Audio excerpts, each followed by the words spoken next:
Israel പ്രധാനമന്ത്രി Benjamin Netanyahu ജീവിച്ചിരിപ്പുണ്ട് എങ്കിൽ ഞങ്ങൾ അദ്ദേഹത്തെ പിന്തുടരുകയും കൊല്ലുകയും ചെയ്യും. ഇത് വെറും ഒരു പ്രസ്താവനയല്ല, മറിച്ച് ശത്രുവിന്റെ സ്ഥിരാകേന്ദ്രങ്ങളെ ലക്ഷ്യം വെച്ചുള്ള ഇറാൻ റവല്യൂഷണറി ഗാർഡിന്റെ ഏറ്റവും ഭീകരമായിട്ടുള്ള ഒരു മരണ വാറണ്ടാണ്.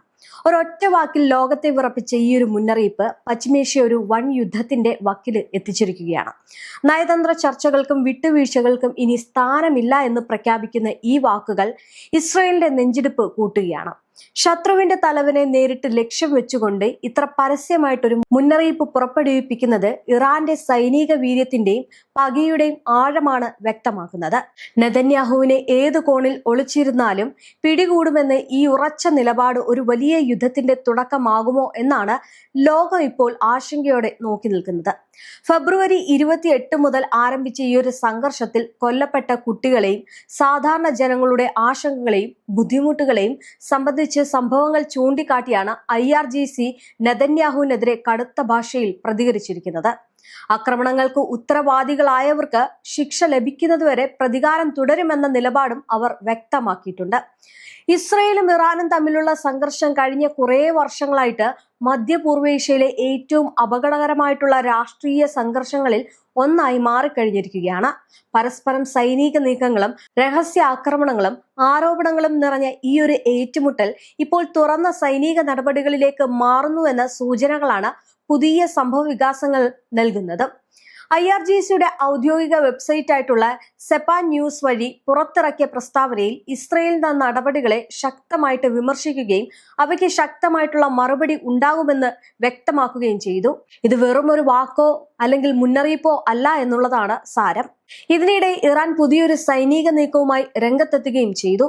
ഓപ്പറേഷൻ ട്രൂ പ്രോമിസ് 4 എന്ന പേരിൽ ഒരു വലിയ ആക്രമണ പരമ്പര ആരംഭിച്ചതായിട്ട് IRGC തന്നെ പ്രഖ്യാപിച്ചിരിക്കുകയാണ്. സയനിസ്റ്റ് ഭരണകൂടത്തിന്റെ പ്രാദേശിക കമാൻഡ് നിയന്ത്രണ കേന്ദ്രങ്ങളെയും ആഭ്യന്തര സുരക്ഷാ സംവിധാനങ്ങളെയും ലക്ഷ്യമിട്ടാണ് ഈ ഒരു ആക്രമണത്തിന്റെ 53ാമത് ഘട്ടം ആരംഭിച്ചത് എന്ന് ഇറാൻ പറയുന്നു. മധ്യപൂർവേഷ്യയിൽ നിലവിൽ നിലനിൽക്കുന്ന സംഘർഷാവസ്ഥയിൽ ഇതൊരു വലിയ തന്ത്രപരമായിട്ടുള്ള നീക്കമായിട്ടാണ് വിലയിരുത്തപ്പെടുന്നത്. ഈ ഒരു സൈനിക നീക്കത്തിന് പിന്നിൽ ഒരു പ്രത്യേക പശ്ചാത്തലമുണ്ട് എന്നാണ് ഇറാന്റെ അവകാശവാദം എന്ന് പറയുന്നത്.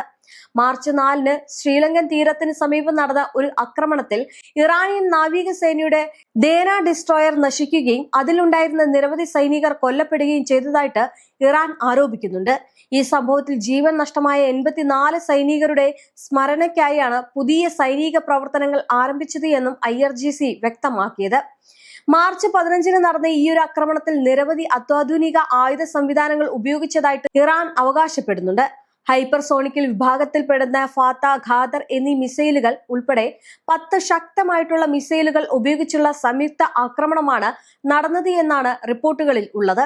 ഇതോടൊപ്പം തന്നെ വിനാശകരമായിട്ടുള്ള ഡ്രോണുകളുടെ വലിയ സംഘവും ഉപയോഗിച്ചതായിട്ട് ഇറാനിയൻ വൃത്തങ്ങൾ പറയുന്നുണ്ട്. അമേരിക്കൻ സേന നിലയുറപ്പിച്ചിരിക്കുന്ന UAE-യിലെ അൽ ദ്രഫ വ്യോമതാവളത്തെയും മറ്റ് സൈനിക കേന്ദ്രങ്ങളെ ലക്ഷ്യമിട്ടാണ് ഈ ഡ്രോൺ ആക്രമണങ്ങൾ നടന്നത് എന്നാണ് IRGCയുടെ വാദം. ഇസ്രയേലിന്റെ പ്രാദേശിക കമാൻഡ് ആൻഡ് കൺട്രോൾ സെന്ററുകളും ആഭ്യന്തര സുരക്ഷാ നിയന്ത്രണങ്ങളും സംവിധാനങ്ങളും ഈ ഒരു ആക്രമണത്തിന്റെ പ്രധാന ലക്ഷ്യങ്ങളിൽ ഒന്നായിരുന്നുവെന്നും ഇറാൻ വ്യക്തമാക്കിയിട്ടുണ്ട്. സൈനിക പ്രവർത്തനങ്ങൾ ഏകോപിപ്പിക്കുന്ന ഈ കേന്ദ്രങ്ങളെ ലക്ഷ്യമിടുന്നതിലൂടെ ശത്രുവിന്റെ പ്രവർത്തനശേഷി ദുർബലപ്പെടുത്തുക എന്നതാണ് ഈ ഒരു നീക്കത്തിന്റെ ലക്ഷ്യമെന്നാണ് ഇറാന്റെ നിലപാട് വ്യക്തമാക്കുന്നത്. IRGC പ്രസ്താവനയിൽ മറ്റൊരു കടുത്ത മുന്നറിയിപ്പും ഉണ്ടായിരുന്നു. അമേരിക്കയുടെയും ഇസ്രയേലിന്റെയും സൈനിക കേന്ദ്രങ്ങൾക്കും താൽപര്യങ്ങൾക്കും നേരെയുള്ള ആക്രമണങ്ങൾ തുടരുമെന്നും ആക്രമണങ്ങൾക്ക് ഉത്തരവാദികളായിട്ടുള്ളവർ കീഴടങ്ങുകയോ അല്ലെങ്കിൽ ശിക്ഷിക്കപ്പെടുകയോ ചെയ്യുന്നതുവരെ ഈ നടപടികൾ അവസാനിക്കില്ല എന്നും അവർ വ്യക്തമാക്കി. ഈ നിലപാട് മധ്യപൂർവേഷ്യയിലെ സംഘർഷം കൂടുതൽ വ്യാപിപ്പിക്കാനുള്ള സാധ്യതകളെക്കുറിച്ച് അന്താരാഷ്ട്ര തലത്തിൽ ആശങ്ക ഉയർത്തുകയാണ്. ഈ സംഘർഷത്തിൽ തുടക്കം ഫെബ്രുവരി 28-ന് നടന്ന ഒരു വലിയ സൈനിക സംഭവത്തിലേക്കാണ് ഇറാൻ ചൂണ്ടിക്കാണിക്കുന്നത്. ആ ദിവസം നടന്ന ആക്രമണത്തിൽ ഇറാന്റെ പരമോന്നത നേതാവായിരുന്ന അലി ഖമേനി ഉൾപ്പെടെ നിരവധി മുതിർന്ന സൈനികരും കമാൻഡർമാരും സാധാരണ പൗരന്മാരും കൊല്ലപ്പെട്ടതായിട്ട് ഇറാനിയൻ റിപ്പോർട്ടുകൾ പറയുന്നുണ്ട്. അതിനുശേഷമാണ് അമേരിക്കയും ഇസ്രയേലും ചേർന്ന് ഇറാനെതിരെ വ്യാപകമായിട്ടുള്ള സൈനിക നീക്കങ്ങൾ ആരംഭിച്ചത് എന്നാണ് ഇറാന്റെ ആരോപണം. ഇറാനിലെ വിവിധ സൈനിക കേന്ദ്രങ്ങളിലും അടിസ്ഥാന സൗകര്യങ്ങളും ലക്ഷ്യമാക്കി നടന്ന വ്യോമാക്രമണങ്ങൾ വലിയ നാശനഷ്ടങ്ങൾ ഉണ്ടാക്കിയതായിട്ട് ഇറാൻ പറയുന്നുണ്ട്. അതിനാൽ തന്നെ ഈ ഒരു ആക്രമണങ്ങൾക്ക് മറുപടിയായിട്ട് മിസൈലുകളും ഡ്രോണുകളും ഉൾപ്പെടുന്ന ശക്തമായിട്ടുള്ള സൈനിക പ്രതികാരം ആരംഭിച്ചതായിട്ട് ഇറാനിയൻ നേതൃത്വം വ്യക്തമാക്കുന്നു. ഇപ്പോൾ മധ്യപൂർവേഷ്യയിലെ സ്ഥിതി അതീവ സൂക്ഷ്മമായ ഘട്ടത്തിലേക്കാണ് നീങ്ങുന്നത്. ഇറാനും ഇസ്രയേലും തമ്മിലുള്ള നേരിട്ടുള്ള സൈനിക ഏറ്റുമുട്ടൽ കൂടുതൽ വ്യാപിപ്പിക്കുകയാണ് എങ്കിൽ അതിന്റെ പ്രത്യാഘാതങ്ങൾ ആഗോള രാഷ്ട്രീയത്തെയും സമ്പദ് വ്യവസ്ഥയെയും ബാധിക്കുമെന്നത് ഉറപ്പാണെന്നാണ് വിദഗ്ധർ മുന്നറിയിപ്പ് നൽകുന്നത്.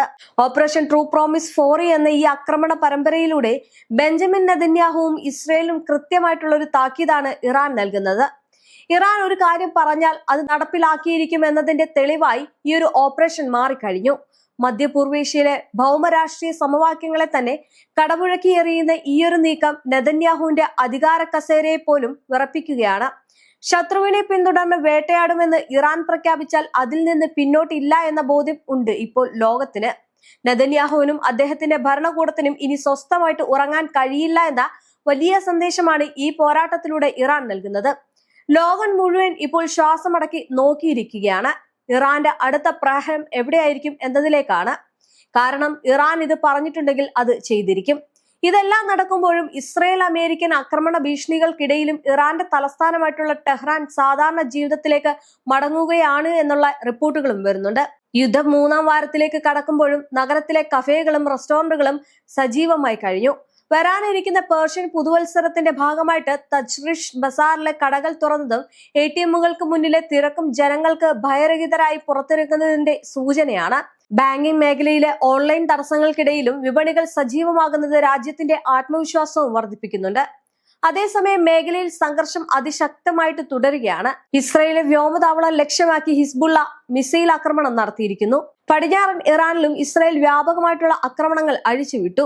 ഇതിന് മറുപടിയായിട്ട് ഇസ്രയേലിന്റെ ഉപഗ്രഹ ആശയവിനിമയ കേന്ദ്രങ്ങളിൽ ഡ്രോൺ ആക്രമണം നടത്തിയതായിട്ട് ഇറാൻ സേനയും അവകാശപ്പെട്ടു. യുദ്ധസന്നദ്ധതയുടെ ഭാഗമായിട്ട് ഇസ്രയേൽ സർക്കാർ വൻതുക സൈന്യത്തിനായി നീക്കിവെച്ചിട്ടുണ്ട്. ഇറാഖിലെ സ്ഥിതിഗതികൾ വഷളായതിനെ തുടർന്ന് അമേരിക്ക തങ്ങളുടെ പൗരന്മാരോട് ഉടൻ രാജ്യം വിടാൻ നിർദ്ദേശിച്ചു. ഇറാൻ അനുകൂല സായുധ സംഘങ്ങൾ അമേരിക്കൻ സ്ഥാനാധിപതി കാര്യാലയത്തിന് നേരെ ആക്രമണം കടുപ്പിച്ചതാണ് ഇതിന് കാരണം. സൗദി അറേബ്യയും ബഹ്റൈനും ഇറാന്റെ ഡ്രോണുകളെ വെടിവെച്ചിട്ടതോടെ പശ്ചിമേഷ്യ മൊത്തത്തിൽ വലിയൊരു യുദ്ധമുനമ്പിലായിരിക്കുകയാണ്. എന്തായാലും ഇറാൻ പറഞ്ഞ വാക്കുകൾ പാലിക്കുമെന്നതിൽ മാറ്റമില്ല. ഒരുപക്ഷെ ഈ നെതന്യാഹുവിന്റെ വസതിയിലേക്ക് ഡ്രോൺ ആക്രമണം നടത്തിയതുപോലെ തന്നെ നെതന്യാഹുവിനെ ഏതുവിധേനയും എപ്പോൾ വേണമെങ്കിലും കൊല്ലാം എന്നുള്ള നീക്കവുമായിട്ടാണ് ഇറാൻ പോകുന്നത്.